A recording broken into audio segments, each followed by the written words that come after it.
I see that they edited the title that I put on the announcement. I wrote, what does it mean to say the Torah is Emes? And they thought, I guess, that I was sleeping when I wrote it, and they put in Emes for truth for Emes. I didn't mean truth, I meant Emes. But I want to split this year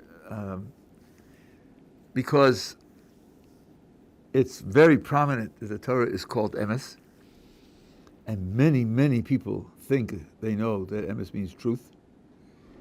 And if I tell you that that isn't what Emes means, the clever cynics will say, he can't justify its being true, so he's got to change it to mean something else because he's in trouble.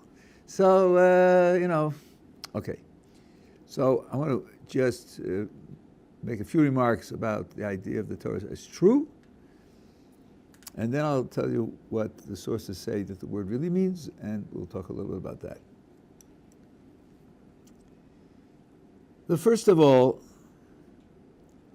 there's a widespread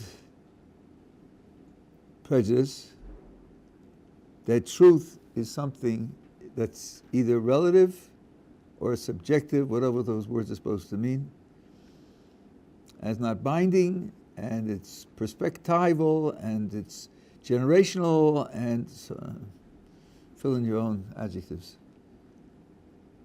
The idea that truth is objective and is what it is in and of itself, no matter what you think, no matter what you feel, no matter what your social causes are,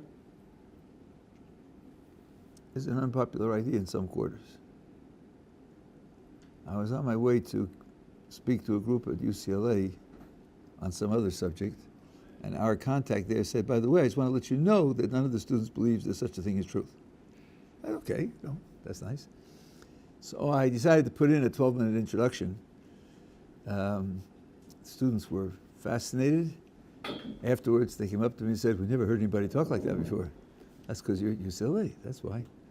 So let me give you a 12-minute introduction.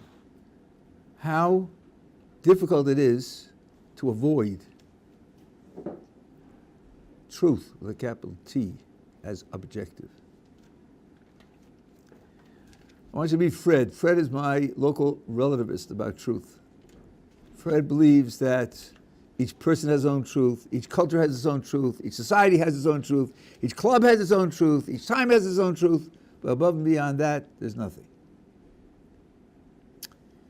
I have 3 questions for Fred.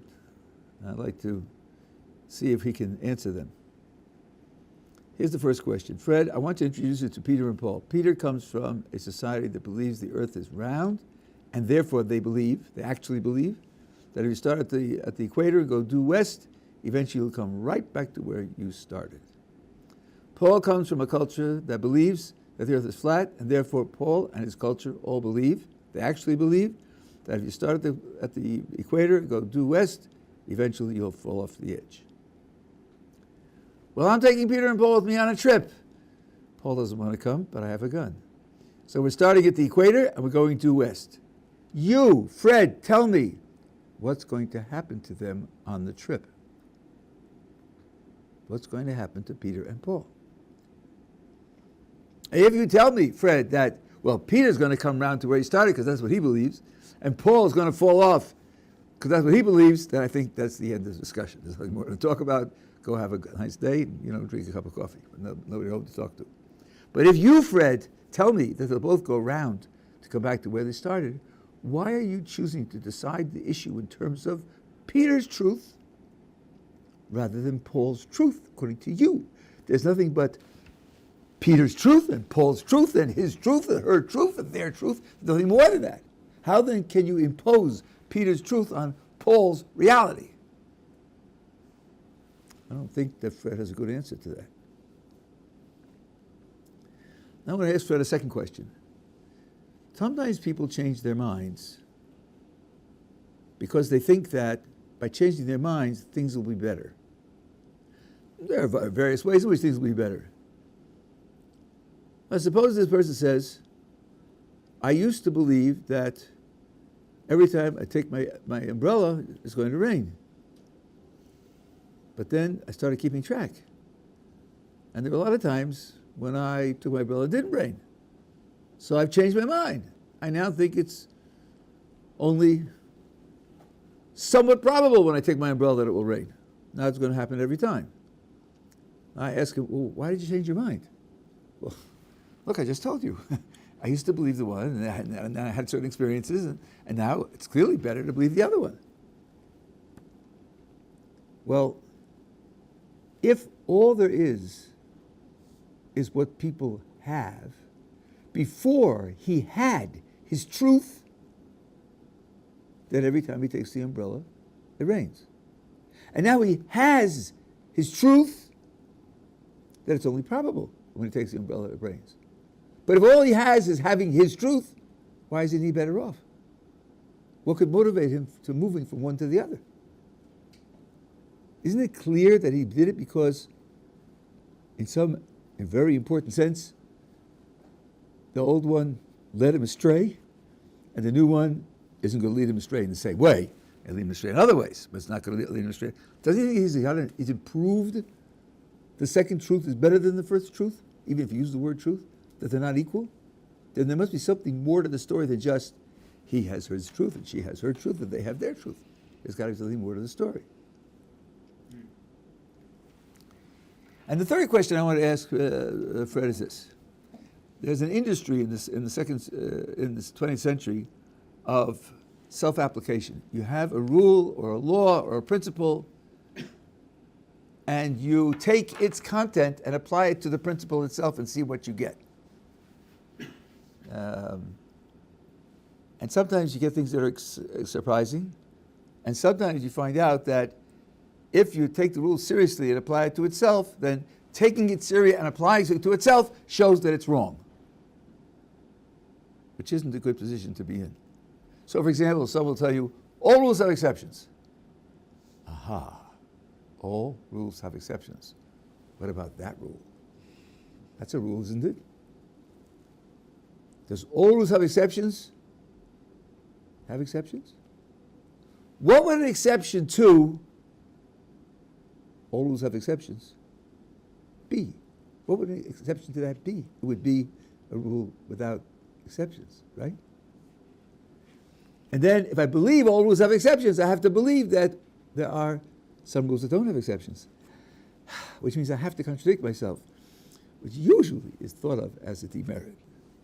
Mm-hmm. So let's try it with truth. Here's the principle. All truth is relative. All truth is relative. Is that principle supposed to be true? Why are you touting it? Aren't you trying to get me to believe it? Don't you want to criticize me if I don't believe it or accept it? That means you want me to think it's true, don't you? Well, let's see. Do you think of its being true as relative or not? You say all truth is relative. You want to be consistent? That'll apply to that proposition itself. I don't think that's what you mean. Because you think of all truth is relative as a campaign. You think of it as a political position. You think of it as a mark of virtue. You think of denying that and thinking of some truth as being objective as totalitarian, as cultural appropriation. You don't think that it's just a matter of preference. You say all truth is relative. I say some truth is not relative. Have you got anything against me? Okay, if all truth is relative, and that's also relative, then that's my truth. You have your truth that all truth is relative, and I have my truth that not all truth is relative. What have you got against me? All you have is yours, and I have mine.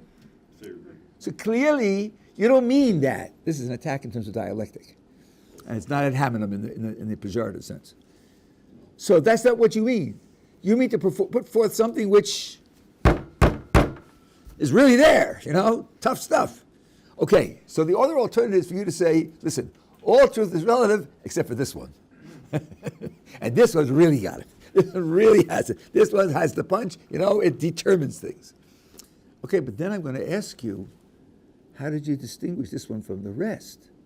And if you don't have a polemic against all objective truth, something like all objective truth is inconsistent, incoherent, somehow meaningless, no, you want it to work in one case, how will you then justify saying this proposition has it and all the other ones lack it? I'd like to hear the story.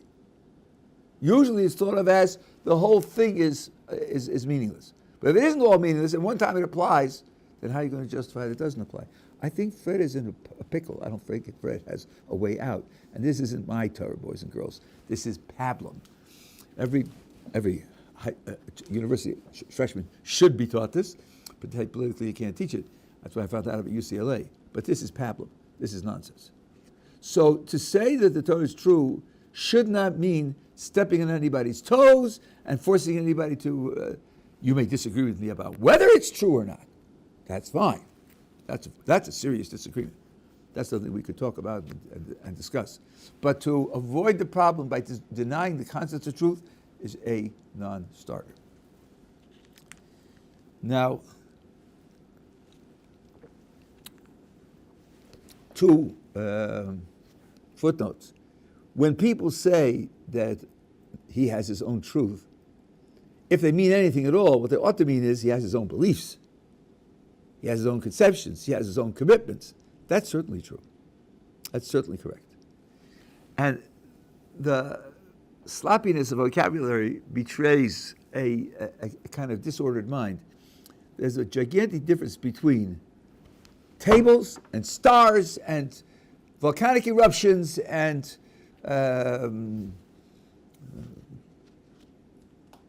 phages that destroy wild bacteria on the one hand, and what's going on inside the human mind on the other hand. In philosophy, there are two grand realms out of three. One is metaphysics and the other is epistemology. Metaphysics studies what the world is like. Epistemology studies certain things that are going on in your mind. What you know, what you understand, what you have evidence for, what you refuted. So true belongs in the metaphysical realm. Truth refers to what's going on in the world. Of course, your mind is part of the world, but a lot of the world isn't mind. Epistemology specifically refers to what's going on in a human mind. People investigate things and they gather evidence and they make decisions to believe or disbelieve or to make decisions to remain in doubt.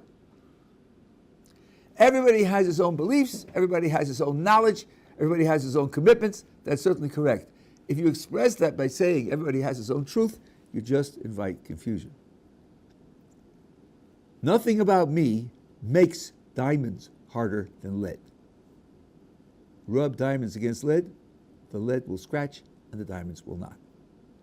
It has nothing to do with whether you believe it or know it or hope it or fear it. That's a fact about diamonds and lead. Diamonds are harder than lead. So that's one thing that I want to diffuse.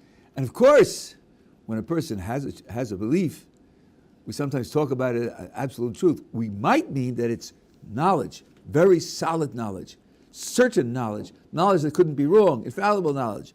That's something that can be discussed. Almost all the opinions today hold that there's no such thing as infallible knowledge, but at least a subject that's sensible and can be discussed. Once upon a time, Descartes thought there was infallible knowledge, and then more modern philosophy feels that infallible knowledge is probably a mirage, probably a mistake. When it comes to truth,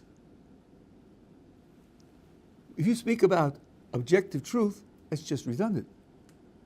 As I just showed you, truth by its very nature, it describes reality, and reality is what it is. And it doesn't care what you think about it. Yeah. When you said that most or all opinions are that infallible knowledge is impossible, that's like secular Western opinions, not religious Torah opinions. Well, given what I mean by infallible, I think the Torah opinions would agree. Infallible means that mistake is impossible. That's not the same, for example, as saying mistake could never be established, that you would never have reason to believe otherwise. That's not the same meaning of infallible. That I do find in some of our texts. The idea that a proposition is known in such a way that you might never be able to have reason to doubt it. That doesn't mean that it's infallibly true. It means that there's no practical application of doubting it.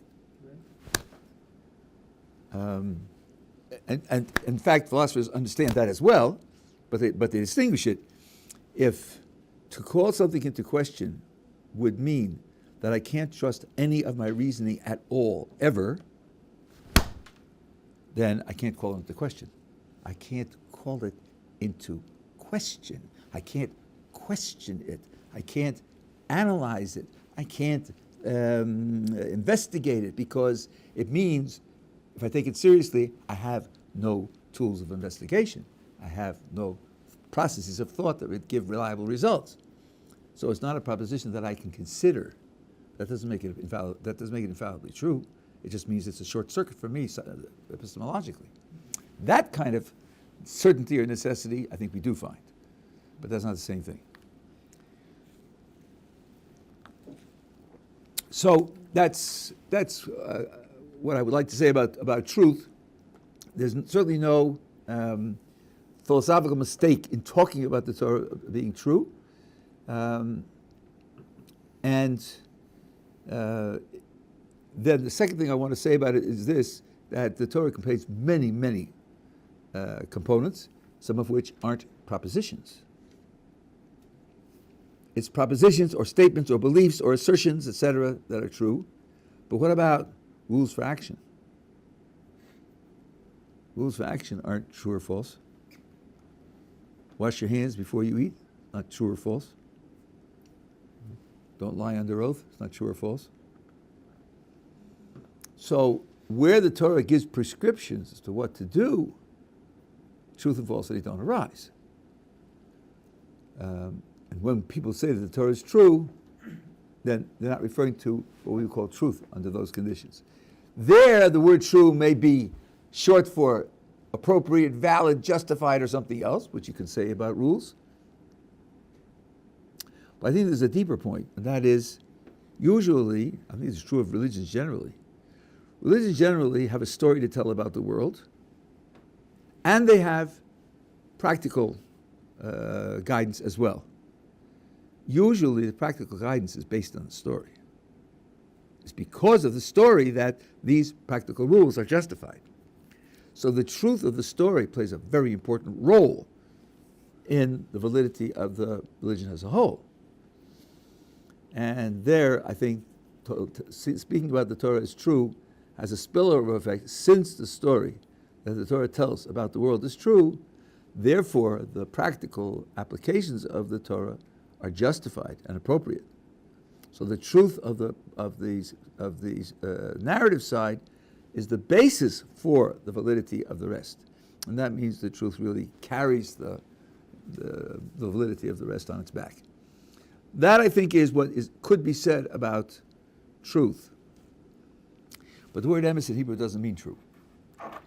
I got this from an essay of Rav Dessler, where it's a short essay, and he makes the point, and Sheker doesn't mean false. And for years, I thought to myself, why is he doing this? What does he want to protect or preserve by making such remarks? We know that it's appropriate to lie under certain conditions. The Torah tells us this. So truth is an important value, but it can be overridden by other values. What would be the point of saying that emes doesn't mean true and Sheker doesn't mean false? So I heard the argument, but I couldn't understand where he was coming from and why I should deny what's written in the dictionaries. Well, the dictionaries are full of mistakes, but I won't go to that right now. But I want to quote to you a verse from Genesis, the second place where emes appears in the Torah. Eliezer is sent by Abraham to find a wife for Isaac, and he comes to the family and tells them his history, and he makes his proposal that they should agree to a marriage.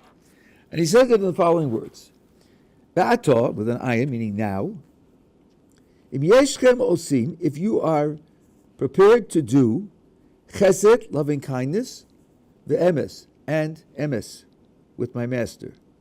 Tell me, we'll make a deal, otherwise I'll do other things. If you are prepared to do emes, didn't we just talk about that 90 seconds ago? Didn't we just say that truth is not a thing that you do? You don't have true actions and false actions. You don't classify actions as true and false. How could Eliezer say, I want to know if you're going to do emes with my master? It's not even implied because they haven't promised anything yet. If they made a promise and he asked them to live up to it, then you could speak about making your words true, I suppose. But they haven't talked yet. They're listening to his proposal.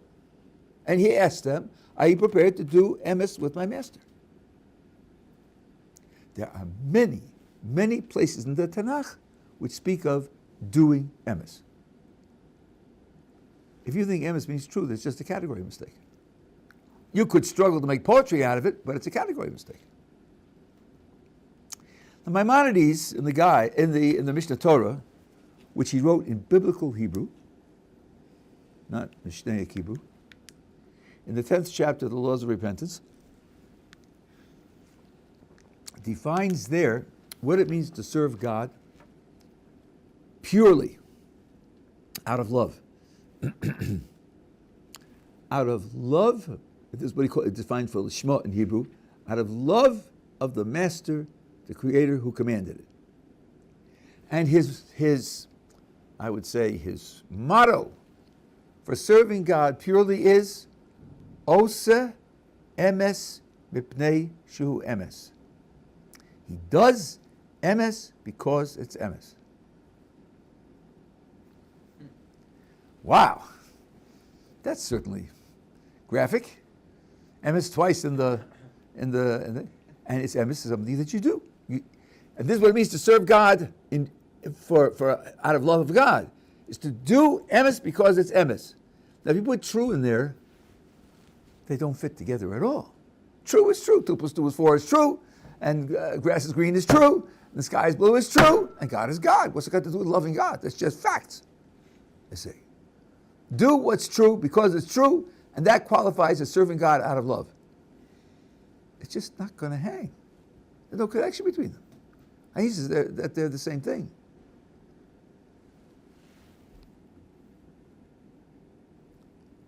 Now I want to tell you something Maimonides says about Adam in the Garden of Eden. This is in the 2nd chapter of the Guide. If this subject interests you, I would recommend you read that chapter at least 10 times. You'll learn something new every time. God gave Adam commands. Says the Rambam, you don't give commands to a creature that doesn't understand what a command is. To understand a command means to understand that there are now consequences for what you do. The words addressed to you describe something to be done, and if you do it, there'll be certain consequences. If you don't do it, there'll be other consequences.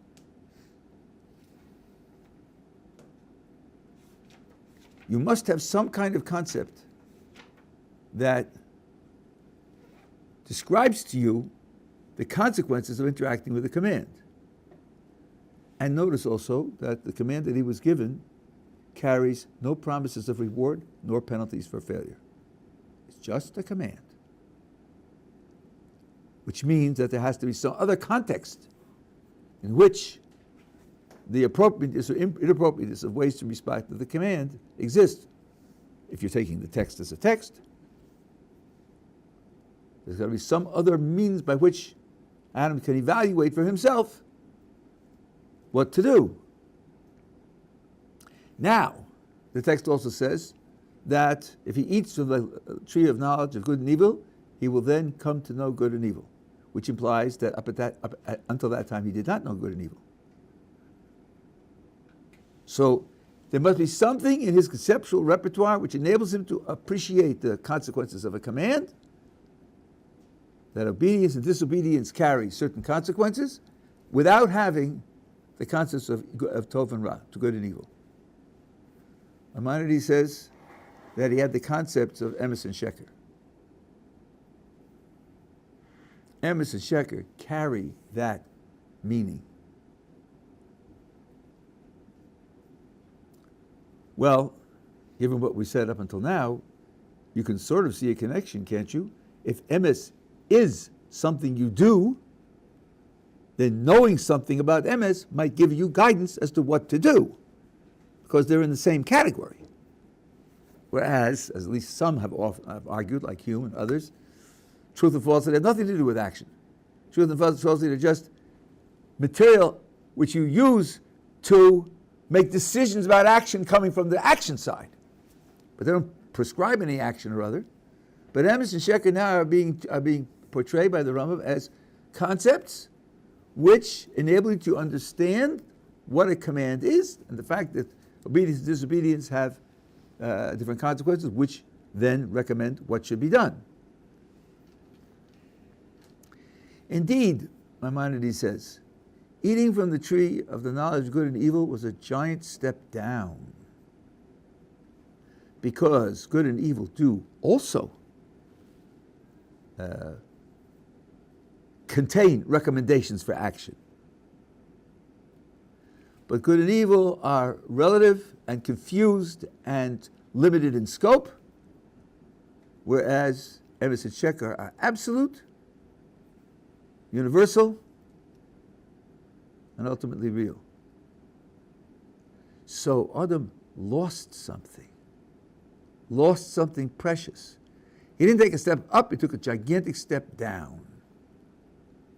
And in fact, the Rambam says, you cannot simultaneously possess the concepts of Emes and Sheker on the one hand, and the concepts of Tov and Ra on the other hand. They're incompatible conceptions. By exceptions here, I don't mean they're incompatible in truth. I mean, you can't hold them in your mind, you can't acknowledge them, you can't use them as your guides for making decisions simultaneously. They exclude one another. They exclude one another. Let me give you a very primitive comparison, and then I'll show you how it applies here. Imagine you meet a human being, maybe from the wild inner lands of Australia, who has never seen a video, never seen a film, had never had an experience like it. You say to him, wow, you've never seen a video, never seen a film, I'm going to show you something. You take him to a movie theater in the middle of a movie. You walk into the theater, on the screen they have filmed a herd of wild horses charging at the camera. He looks up, he says, we're going to be trampled, run! He said, don't worry, it's all right. Are you crazy? It's all right. In 20 seconds they're going to be on top of us. You know it's a film. Since you know it's a film, you can't be really scared. You can be theater scared. I had a colleague who worked on theater emotions. But you can be really scared. You're not going to run out of the theater. You're not going to bring a suit against them to put you in danger. He can't avoid feeling in danger because he doesn't know it's a film. It's not possible to hold together in your mind that it's really only a film and I'm really in danger. They're two different perspectives. They contradict one another. So roughly speaking, in our case, Tov and Ra, in Hebrew, which are translated as good and evil, refer to a human-centered perspective based on the physical sensations and emotions of a human being, which then drive certain conclusions as to what should be done, what shouldn't be done, what should be relieved, what should be promoted. That's why, in all philosophy, the key example of evil is pain.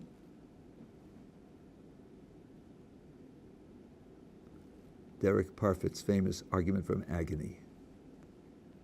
Because pain, the feeling of pain, is so overwhelmingly disturbing to human beings, and therefore the horror of imposing that on someone else because it's so terribly disturbing, is so apparent. If you would stop and ask a philosopher, I don't recommend this, and ask him, but why is pain bad? Why is it wrong? I think he would find, the only thing he'll say is, you're just out of touch or you're not human. How can you ask that question? Now I want you to imagine that there's a perspective from which it's a real question. It's a real question. I think that's hard to imagine. Given what we know about good and evil, that's a starting point for good and evil. If that's a question, then there's nothing that can be decided, nothing can be concluded. As far as I understand it, the Rambam says these words, he doesn't explain them in great detail. As far as I understand it, Emes and Sheker are how the world looks from God's perspective.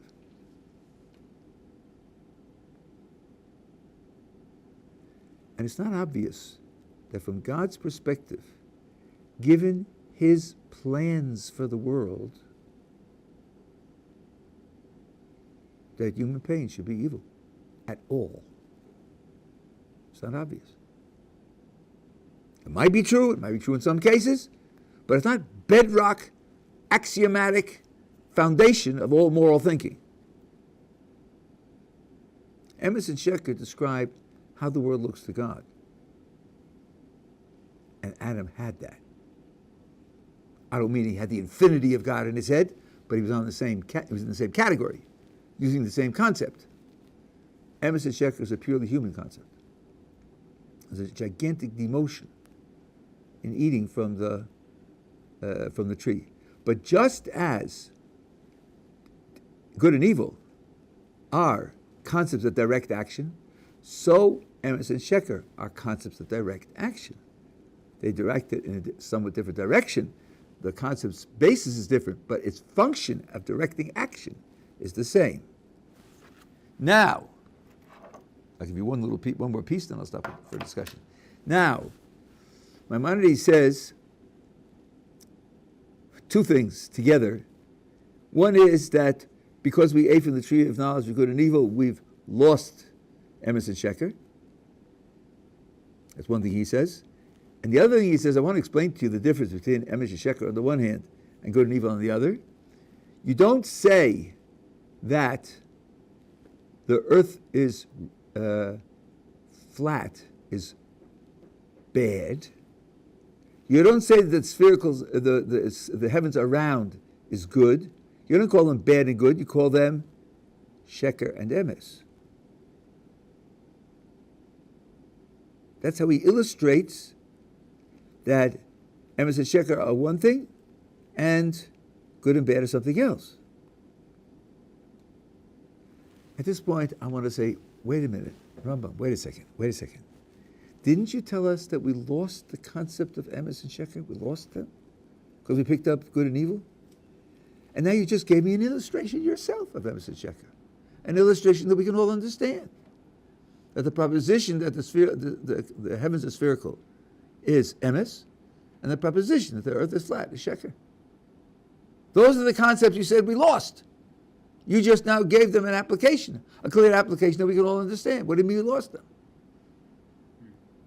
And the answer, I think, is this, that, and you could sort of anticipate from what I said up until now, if the Rambam tells us that this heavens are spherical is Emes,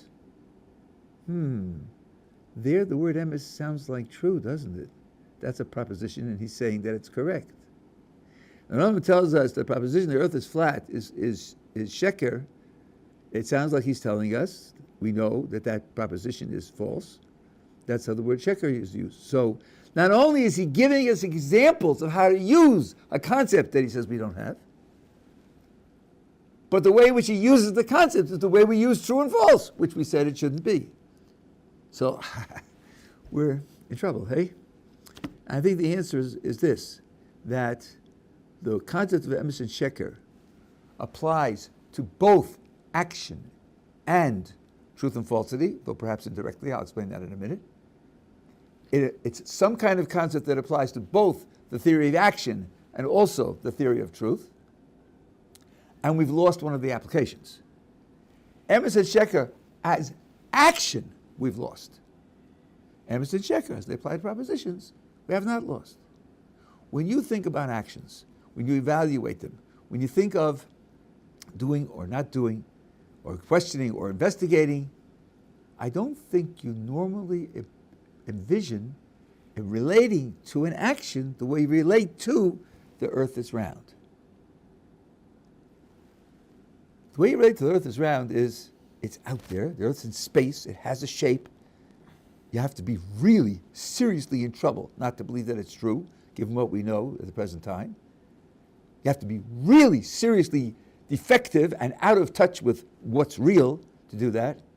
We don't have that kind of positivity and absoluteness and universality about action. We can all agree that certain actions are right and actions are wrong, but that kind of positivity, absoluteness, and universality, we don't have that for action. Is it really true? What about actions that are correct for achieving other actions? I mean, Correct for achieving for other actions? You mean means to ends? An action that's conditional, to get to one place to another. You need to take the bus, you need to walk, or something like that. So it's a prerequisite. I'm not sure I'm hearing your words. Prerequisite for going to the store. So You mean where one action is a means to another action? right. Yeah, but usually there's almost an infinity of alternatives. Today you can call up and get it delivered. Right. I mean, so what? It's not absolute in that sense. It's not true.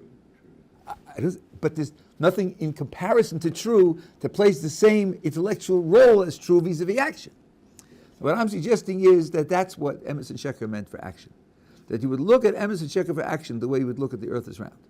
It's just there. And it's absolute, and someone who doesn't accept it is just out of touch. Out of touch, no hope. It's not he has a different point of view or perspective. There's no other perspective from which the flat earth society is correct. They're just wrong. Now let me just finish. So now what the Rambam is telling us is they had a grasp of Emes and Sheker which included action. Our sector of action has been replaced by Emes and Tov and Ra, good and evil, which is a giant step down. And now, when we think about action as being absolute, we have to think it's like thinking of the theory of everything, which we don't have, we know what it would be like. We have to think there's something out there which describes actions, and describes actions in an absolute and universal and objective way, like truth and falsity describe propositions. And that's what Emes is. That's what Emes is. Emes is that absoluteness, universality, and objectivity that an action can possess. So it comes out that when the Talmud says the letters of Emes all have the ability to stand, and Aleph has two legs, and the Mem has a flat base, and the Tuf has two legs, and the letters of Sheker all come to a point so that they fall over, the Talmud is not describing a quality of Emes. Emes lasts, and Sheker eventually is removed. The Talmud is defining the essence of Emes and Sheker. It's not a remark about some adjective, it's defining it. Emes is that which is ultimately real, that which will be eternal. These are the things that Rav Desta says. Certain actions are rooted in that ultimate reality and therefore are eternal. And other actions are either illusory or conditional, and they'll pass away or they'll be reversed. That's the difference between Emes and Sheker. So when you call the Torah Emes, that's what you mean. And then the only way that could be correct is to say that Emes is rooted in God. The Torah is rooted in God. He's absolute. He's eternal. He's perfection. These actions partake of those godly qualities in the world. That's what it really means to say that the Torah is Emes. This is very far from saying that it's true. Yes, I just hold you back for one more minute, because I want to show you that there is a connection here. Let's take someone's speech, his assertion. He said something. And now someone asks, was what he said Emes or Sheker? You might mean one of two things. They're different, although they're related. One is, you might ask, is the proposition he expressed a true proposition? And the other is, was his action of expressing that proposition, an appropriate action. Now they're related because very, very often the appropriateness of the action depends upon the truth of the proposition. It's not always so. When your wife asks you how her new hat looks, there's where there's a divide, you see, because expressing the true proposition that it's really awful, it may be a true proposition, but it's a very dumb thing to do. Certainly not the right thing to do. So if you think of Emes and Sheker as qualities of action, and you think then when you're addressing speech, you want to know whether the action is Emes, it might spill over to the truth of the proposition, because most often the action will be Emes when the proposition is true. And then you get a spin-off application of Emes to truth. But that's not its essence. Its essence is to describe action. I think this is this is the realm, the environment in which we say that the Torah is Emes. Now, you had a question? Kind of. I'm trying to understand this concept, so correct me if I'm wrong, but you're saying that back how God sees the world and Adam saw it was that if something is true, it's so compelling, like you can't shoot yourself in the foot, you can't bite your tongue. When they saw something was true, they couldn't not do it. It was like they were so compelled by it, like we're so compelled to preserve ourselves from extreme pain. No, I wasn't saying it that way. And those you see are certainly not objective and absolute and universal in that way. If I offered you $100,000 to bite your tongue, you'd bite your tongue. It's not like the Earth is round. The Earth is round. I don't care how much money's involved, whatever it is. It's not going to change it. The Earth is round. Period. Yeah. So that's not going to be good enough. No, what I meant to do is compare a quality of action to the Earth is round. I wasn't comparing the Earth quality of action to actions that you find that you definitely would do, because I think actions are all indefinite in that sense. Mm-hmm. They're all conditional. They're all limited in that sense. I meant to try to compare things which are really in two different categories.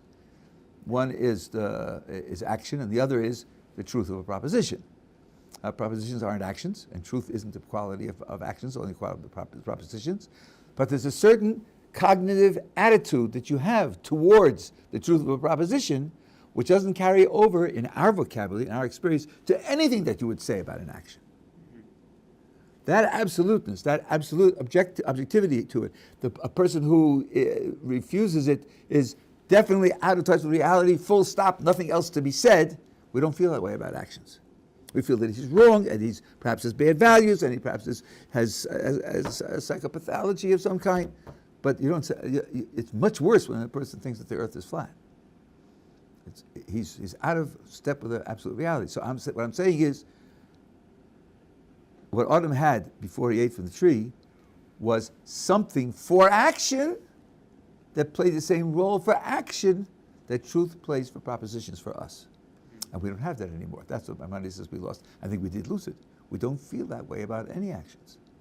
Right? Yeah.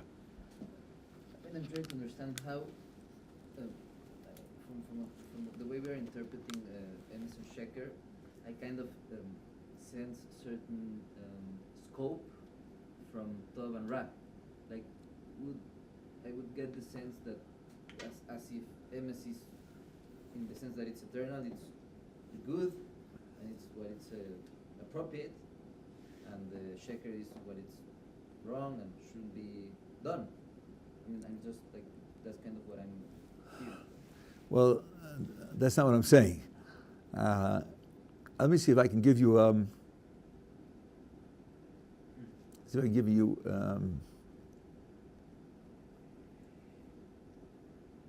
example.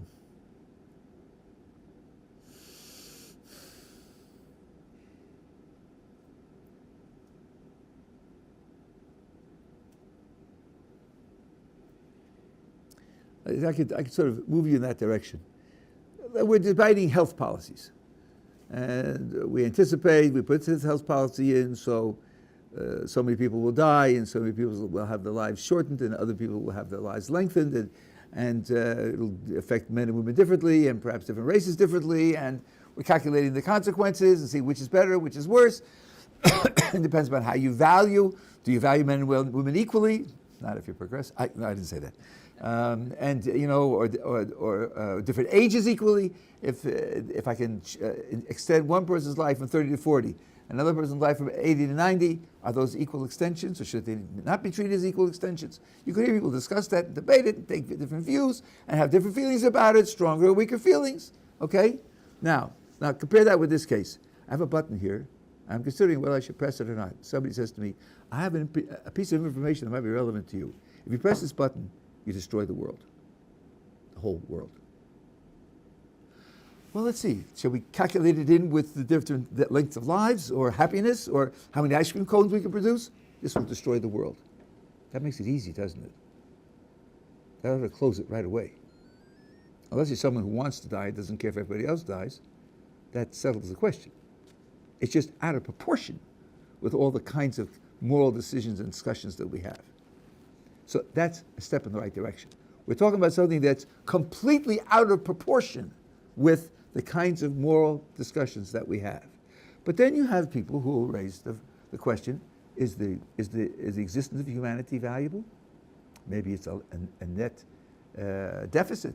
Maybe we do so much destruction to other species and so forth and so on. Maybe we torture each other so much, pushing a button that would destroy all human beings would be worth it. And you have nihilists who say, destroy the world, so what? I'm talking about something that can't be brooked at all, ever. There's nothing against the earth is round. I didn't like it, I dreamt, I had for supper, the politics, he'll get elected, he won't get, they don't count. They don't count, they're irrelevant. The earth is round, period.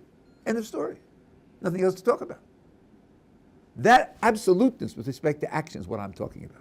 I'm not just talking about easier decisions or harder decisions, bigger feelings or smaller feelings. I'm talking about something that was an end run on all the feelings. It's outside all the feelings. All the feelings don't matter. All the feelings don't matter. If the choice were between the earth is flat and everybody lives, or the earth is round and everybody dies, then everybody dies, because the earth is round. End of story. Nothing left to say. It's that absoluteness that we have for the truth of propositions that we don't have for actions. And I'm saying that there's like an empty hole in this conceptual scheme, where the thing would go. Plug it in there, and it would do for actions what we have truth doing for propositions. That's what Emes and Sheker are, and that's why we've lost them. And what we have is something that's only relative and limited in scope and prejudiced in certain ways, called good and evil, Tov and Ra. This is the Rambam's, as best I understand it, in the second chapter of the guide. So, when you talk about the Torah being Emes, what I think you have to mean is the Torah has that quality which would be absolute for a set of actions that Emes and Sheker are for propositions. Just one second.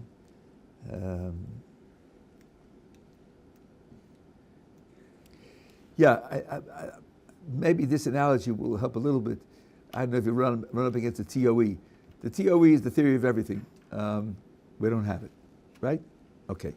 Some people are looking for it, like the Holy Grail. They're just, that's it. Life is about searching for the TOE. Now, we know what it would be if we had it, even though we don't have it.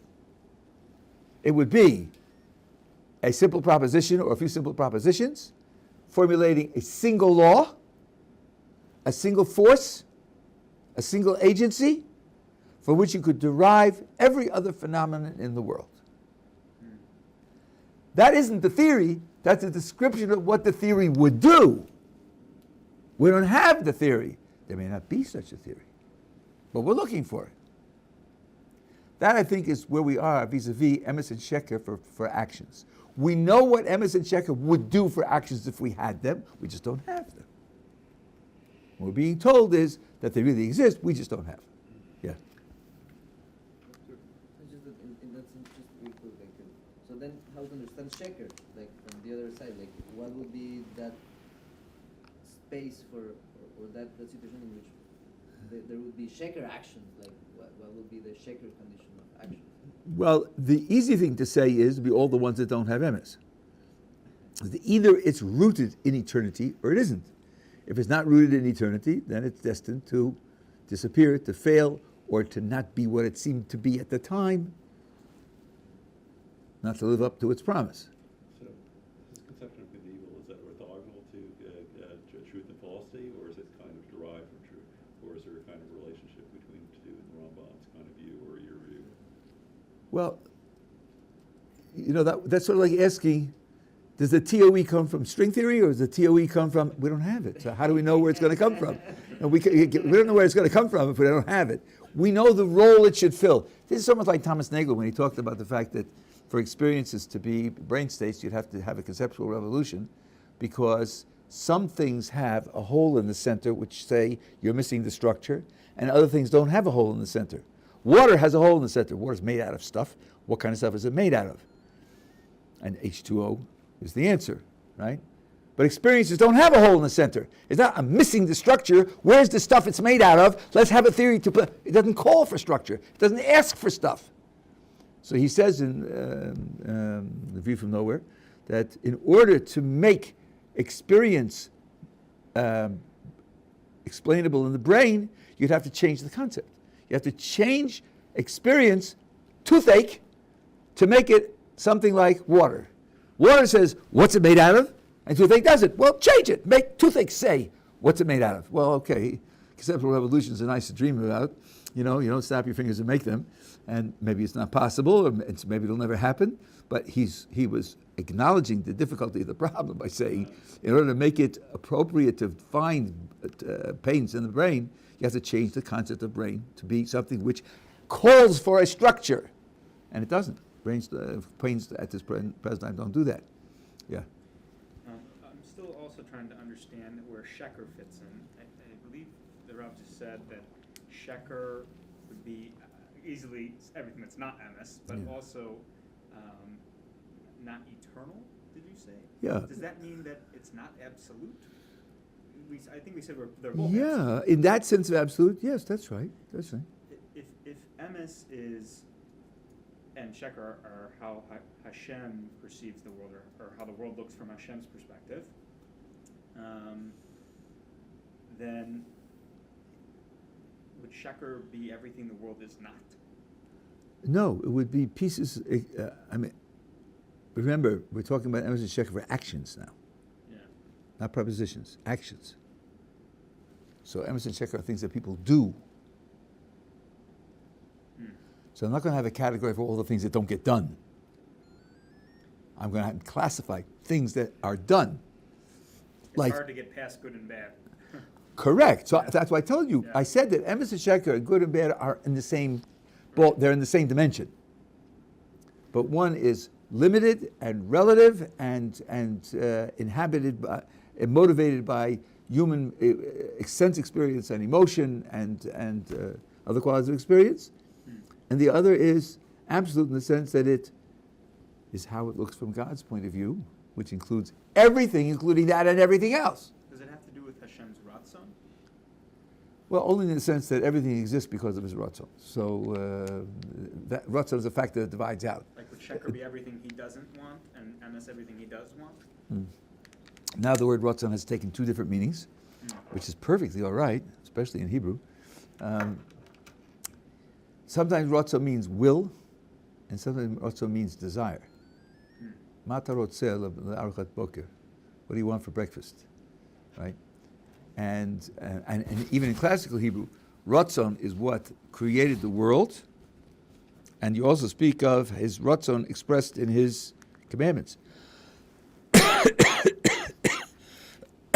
Ratzon expressed in his commandments is something that he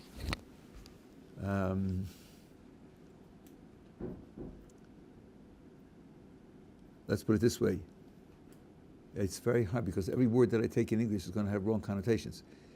It's something that he, let's say, commands to be done without doing the psychology. He commands to be done, but a command to a creature that has free will may be carried out, maybe not be carried out. So that one is a Ratzon that creates instantly, effortlessly, and necessarily. He wants there to be stars, so there are stars. End of story. Then there are, or he commands that there be stars, or he wills that there be stars. But if he wills that we should freely do something, If he wills that we should freely do it, then it can't be automatically carried out because it wouldn't be free. It won't be free by definition, right? So there it has to be something more like a preference, even though preference is much too weak. It's something more like a preference because it has to allow for misfire. If he is in some sense in favor of us freely doing X, his being in favor can't guarantee that it be done, can't cause it to be done. That's just a contradiction in terms. Yeah. Two questions. One of which is it the concept then of Tov and Rav? Do they preserve some of the action usage of Emes and Sheker in the sense that, like, when, for instance, I say good and bad, it seems to be connoting some type of motivational state. You know, I'm motivated to do something that's good, and I'm not motivated to do something that's bad. So is there a connection in that way, maybe? Well, I think there is a connection. I think you're right about that. I did say they're in the same dimension. Motivation is tricky, but try reason. Yeah, reason. Both reason and motivation are very different. It's true. Only in some views do they overlap, but reason is much better. Tov is a reason that something should be done. Ra is a reason that something shouldn't be done. Emes will be an absolute reason that it should be done. And Sheker will be an absolute reason that it shouldn't be done. But what makes you say that you don't like the motivational state being added onto it? Because and many people use reason with that. because there's a motivation. great debate between externalism and internalism with respect to reason, Yeah. and you know about that debate, right? My other question as well is, so does this then have to eliminate, also based on other things you mentioned in the previous year, have to eliminate, let's say someone's like Parfit's view, in which when you talk about good, you're talking about something that is irreducible, this, maybe a property of some sort. Under this view, would that have to completely get rid of that view? I don't think we're committed to the metaphysics. I think the metaphysics is a separate investigation. I don't think it's going to Does affect it have us. to commit it? That's all. Could it be said that the only source of Sheker that in Gan Eden was exposed Adam and Rishon, was it the provision of eating from the tree? Like that was the absolute Sheker action? Like No. Our view is, first of all, there was another mitzvah, wasn't there?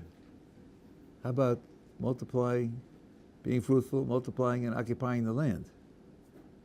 That God said to them also. Word, straight to him, them, straightforward. Number one. Number two, the tradition says that all the prohibitions that apply to the non-Jewish world apply to him also. Idol worship would be forbidden. Murder would be forbidden, right? So it's not as if, but that was, the other ones are things that are, well, our understanding is that all of them apply to him as well. It's just that there was no test in them. They weren't on the table as a practical choice. It wasn't a test because there was no motivation whatsoever to even consider them, but they're still wrong. Yeah. Yeah, I thought about what you said, and I'd like to disagree with it. That's all right. First, want to make sure I understand that you were saying that Emes and Sheker were completely motivating. There was no ifs, ands, or buts. Unlike pleasure and pain nowadays, there is exceptions. It's not as absolute as Emes and Sheker. I didn't say they were motivating. I didn't use the word motivating. I responded to him by saying a better word would be reason. Reason and motivation are two different concepts. They're not the same concept at all. I can say about you that you have a reason to do something, and you could disagree and be wrong. I'm not commenting on what you think or you feel. I'm talking about what's really good for you. Mm-hmm. So motivation is psychology, and reason is something else. Mm-hmm. Could you give an example? I just give you an example. I'd say, suppose that I know you wanted to get to medical school, Yeah. and I know a way for you to get into medical school, and you're not aware of it, and I say, he has a good reason to do that, because he wants to get to medical school, and that would be a big help. He just doesn't know it. Uh-huh. Isn't that true that you have a good reason to do it? Right, but I'm not motivated to do Yeah, it. that's right, because you don't know about it.